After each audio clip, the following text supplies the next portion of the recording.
বন্ধুরা কেমন আছেন সবাই? আশা করি সবাই ভালো আছেন। তো বন্ধুরা এখানে বাচ্চা ফুটে গেছে একটা, আর একটা ডিম আছে এখনো ফুটে যাবে। তো উপরেও ডিম দিয়েছে আর এখানেও ডিম দিয়েছে, আর আমাদের নকলের জোড়াটাও ডিম দিয়েছে। তো ডিম আর বাচ্চাগুলো আপনাদেরকে দেখিয়ে দিই। এই যে এখানে দুটো ডিম আছে আর এখানেও দুটো ডিম আছে। আর এর বাসাতে তো আমার হাত দিতেই ভয় লাগে, এতটা ঠোকরাতে আসে, দেখেন কিরকম করছে। তো অন্যান্য কবুতররা এতটা করে না, এই যেরকম করছে।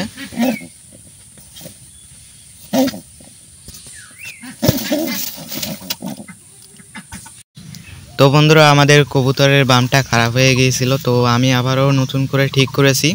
তো অনেক কুঞ্চি পচে গিয়েছিল, তো সেই কুঞ্চিগুলো খুলে দিয়ে নতুন করে কুঞ্চি দিয়ে ঠিক করে দিয়েছি।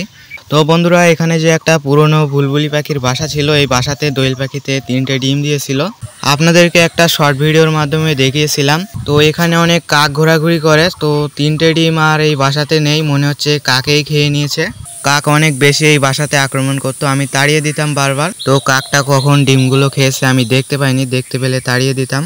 তো এই লেবু গাছে বুলবুলি পাখি বাসা করেছিল, দুটো ডিমও দিয়েছিল, আপনাদেরকে দেখিয়েছিলাম। তো ওই দুটো ডিমও কিন্তু আর বাসাতে নেই, মনে হচ্ছে কাকেই খেয়েছে। তো কাক এখানেও অনেক বেশি আক্রমণ করতো। তো বন্ধুরা এখানে যে ঘুঘু পাখিতে বাসা করে দুটো ডিম দিয়েছিল, তো সেই দুটো ডিমও কিন্তু আর নেই। তো বুঝতেই পাচ্ছেন যে এটা কিসের কাজ হতে পারে। তো বন্ধুরা আমি এখন এখানে আসছি শালিক পাখির জন্য ডুমুর নেওয়ার জন্য। তো দেখি কটা ডুমুর পাওয়া যায়। তো বন্ধুরা এখানে একটা পাকা ডুমুর পেয়েছি, দেখি আরও কটা পাই কিনা। তো পেড়ে নিই। তো বন্ধুরা এই গাছেতে একটাই পাকা ডুমুর ছিল, আমি অনেক খুঁজেছি পাকা ডুমুর, কিন্তু এই গাছেতে একটাই পাকা ডুমুর ছিল। বন্ধুরা ডুমুরটা ছিলে নিয়েছি, এবারে শালিক পাখিগুলোকে ভাগ করে খেতে দেবো।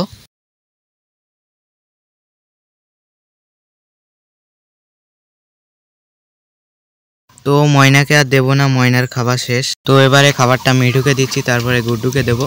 দেখেন পুরো টান দিয়ে পুরো খাবারটা নিয়ে চলে গেছে। এবারে গুড্ডুকে তো আর দিতে পারবো না, ও খাবারটা দেবেই না আর। তো নিচে দেখেন একটা ডিমের খোসা পড়ে আছে, তো এই ডিমের খোসাটা এই এখনই নিয়ে এসে ফেলেছে। তো ওর আর একটা ডিম থেকে বাচ্চা ফুটে গেছে।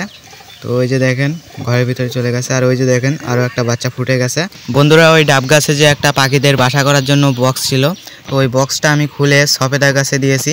তো দোয়েল পাখির বাচ্চাগুলো পিঁপড়ে ইঁদুর এসব বারবার মেরে ফেলছিল, তো আমি সেজন্য এই গাছে দিয়েছি। এই গাছে কোনো ইঁদুরও আসে না, পিঁপড়েও নেই সেরকম একটা।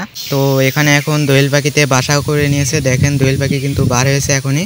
এবারে আশা করি দোয়েল পাখির বাচ্চাগুলো বড় হয়ে আকাশে উড়তে পারবে। বন্ধুরা আমি এখন চলে এসেছি মাঠে। মাঠে এখন অনেক অনেক কবুতর ঝাঁক বেঁধে খাবার খাওয়ার জন্য আসে।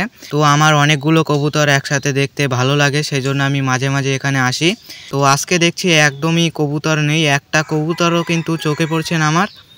তো আমি একটা মুনিয়া পাখির বাসা দেখেছিলাম, তো ওখানে এখন আমি যাব আপনাদেরকে দেখানোর জন্য। তো এই যে আমি চলে আসছি, এখানে আছে বাসাটা। তো এই যে বাসাতে কিছু নেই, ফাঁকা।